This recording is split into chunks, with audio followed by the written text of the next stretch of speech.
Math भाई आशीष की कक्षा 10वीं में आपका बहुत बहुत स्वागत है। तो कैसे हैं आप लोग? आई होप कि आप लोग बहुत ही अच्छे होंगे और बहुत ही स्वस्थ होंगे और पढ़ाई भी ज़बरदस्त हो रही होगी। तो दोस्तों, आज हम लोग 10वीं की बोर्ड परीक्षा 2024 जो मॉडल सेट 1 है, जो विषय साइंस, जो विज्ञान विषय है, आज हम लोग उसे हल करेंगे और बहुत ही मज़ा आने वाला है और मॉडल सेट को आज फोड़ देंगे।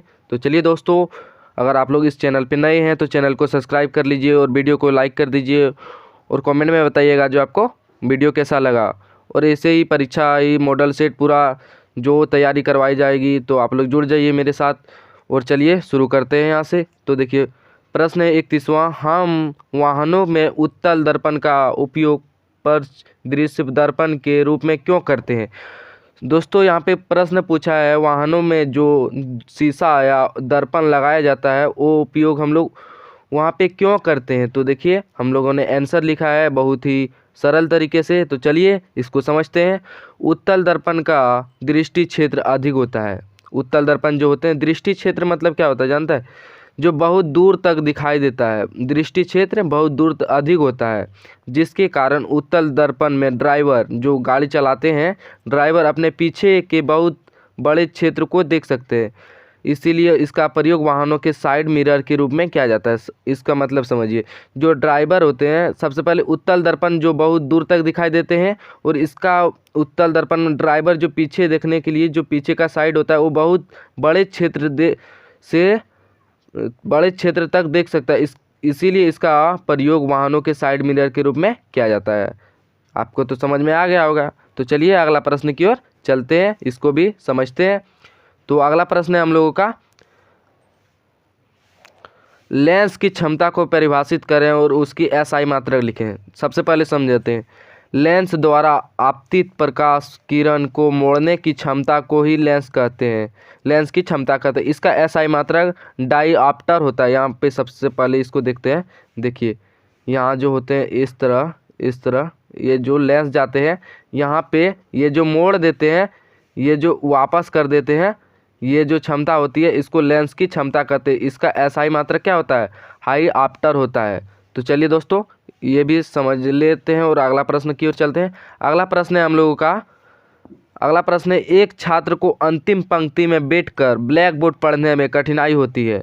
बच्चा किस दोष से पीड़ित हो सकता है और इसे कैसे ठीक किया जा सकता है? सबसे पहले देखते हैं, आप लोग स्कूल जाते होंगे, जो पीछे का बेंच में बैठते हैं, अंतिम पंक्ति जो पीछे का बेंच में बैठकर कोई भी बालक या कोई भी बच्चा बच्ची छात्र छात्रा ब्लैक बोर्ड पढ़ने में कठिनाई होती है, बच्चा किस पर दोष से पीड़ित हो सकता है, उसे कैसे ठीक किया जाता है?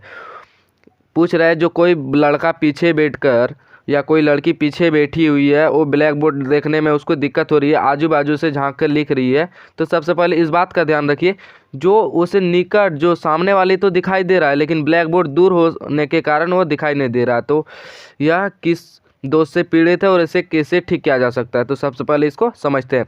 एक छात्र को अंतिम पंक्ति में बैठकर ब्लैक बोर्ड पढ़ने में कठिनाई होती है, बच्चे को दूर की वस्तु दिखाई नहीं दे रहा है। हम लोगों ने पहले देख लिया इसको। इसका अर्थ है कि उसे निकट दृष्टि दोष है। निकट दृष्टि दोष का मतलब ये नहीं समझ लीजिएगा निकट जो सामने वाले निकट दृष्टि दोष जो दूर की वस्तु नहीं दिखाई दे सकते हैं, उसे निकट दृष्टि दोष कहते हैं। और उचित चश्मा का अवतल लेंस का उपयोग से ठीक किया जा सकता है। जो निकट दृष्टि दोष होते हैं दोस्तों, वो अवतल लेंस का प्रयोग से उसे ठीक किया जा सकता है। तो चलिए ये भी समझ लिए। तो अगला प्रश्न की ओर चलते हैं। अगला प्रश्न है हम लोगों का,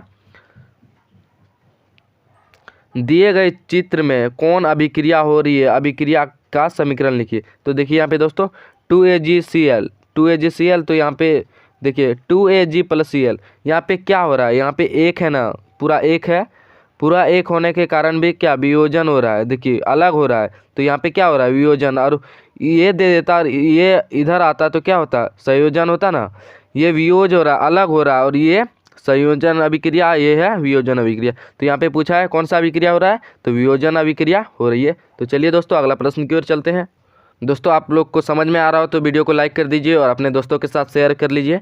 तो दोस्तों अगला प्रश्न है हम लोग का, दो तत्वों का नाम लिखिए जिसका बाहरी कोश पूर्ण हो। बाहरी कोश मतलब ये जो लास्ट वाला हो। तो सबसे पहले देखिए, नियोन तथा आर्गन लिए हैं। नियोन का कितना होता है? नियोन का तत्व, 2 तत्वों का नाम बोला था नियोन, जो 10 होता है तो 2 और 8 हो गया, और आर्गन का कितना होता है 18, 2 8 8, जो बाहरी कोष पूर्ण हो लास्ट में 8 आए उसे हम बाहरी कोष जो होते हैं तत्व तो 2 ले लिए, बाहरी कोष पूर्ण हो जिसका अंत में 8 आए, तो देखिए नियोन तथा आर्गन लिख दिए। चलिए अगला प्रश्न है। अगला प्रश्न है समजातीय श्रेणी क्या है। समजातीय श्रेणी क्या है इसको समझते। ऐसा कार्बनिक यौगिक जिसमें एक ही प्रकार का पर्यायकात्मक समूह हो इसे हम समजातीय श्रेणी कहते हैं। जैसे CH3OH अल्कोहल, यहाँ पे देखिए alcohol, C2H5OH alcohol, C3H7OH। OH का मतलब क्या, अल्कोहल। देखिए जो ऐसा कार्बनिक यौगिक जिसमें एक ही प्रकार का एक ही जात का हो उसे हम समजातीय श्रेणी कहते हैं। देखिए यहाँ पे अल्कोहल है तीनों में, तो यहाँ पे क्या जैसे में हम लोग लिखी उसे हम समजातीय श्रेणी कहते हैं। तो चलिए अगला प्रश्न की ओर हम लोग चलते हैं। तो अगला प्रश्न है हम लोगों का विखंडन बहुखंडन से किस प्रकार भिन्न है। देखिए यहाँ पे थोड़ा प्रश्न में दिक्कत है लेकिन हम पूरा लिख लिए हैं, तो चलिए समझते हैं। विखंडन बहुखंडन से किस प्रकार भिन्न है, तो इसको समझते हैं। विखंडन सबसे पहले हम लोग समझते हैं विखंडन होता क्या है।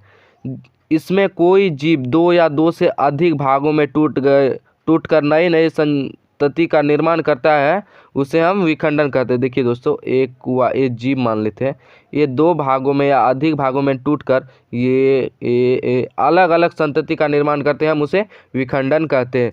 और यह 2 प्रकार के होते हैं। तो चलिए देखते हैं दोनों प्रकार हम लोग। सबसे पहले है द्विखंडन। इसमें एक कोशिकी जीव 2 कोशिका में विभाजित हो जाते हैं उसे हम द्विखंडन कहते हैं। जैसे एक कोशिकी जीव हुआ 1 2, ये 2 भागों में विभाजित हो गया और नए नए निर्माण कर लिए उसे हम द्विखंडन कहते हैं। जैसे अमीबा क्या होता है, अमीबा का चित्र होता है ऐसे इसे काट देने से बीच में एक नए निर्माण कर लेगा, ये भी नए निर्माण कर लेगा।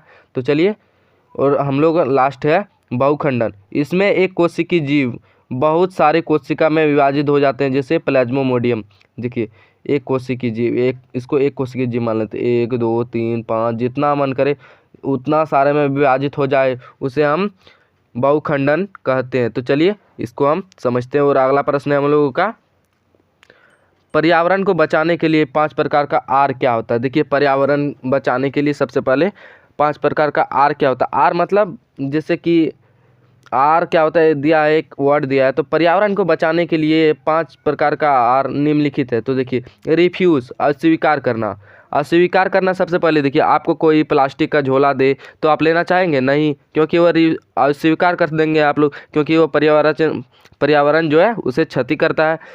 देखिए दूसरा है रिड्यूज कम प्रयोग। आप लोग खनिज पदार्थ का कम प्रयोग करेंगे तो पर्यावरण का हानि होगा नहीं ना होगा, तो इसीलिए कम प्रयोग करें। और रिड्यूज पुनः उपयोग। जैसे कोई बाल्टी प्लास्टिक का है वो टूट गया तो उसका हम उपयोग और कुछ पौधा लगाने में और कई उपयोग में कर सकते हैं, जिसका देखिए फिर रिफ्यूज मतलब पुनः प्रयोजन, मतलब उसका कोई और निर्माण भी कर सकते हैं। और रिसाइकल पुनः चक्रण मतलब और उसका भी कुछ नए चीज़ों का निर्माण कर सकते हैं। तो दोस्तों यहीं तक था हमारा आज का प्रश्न।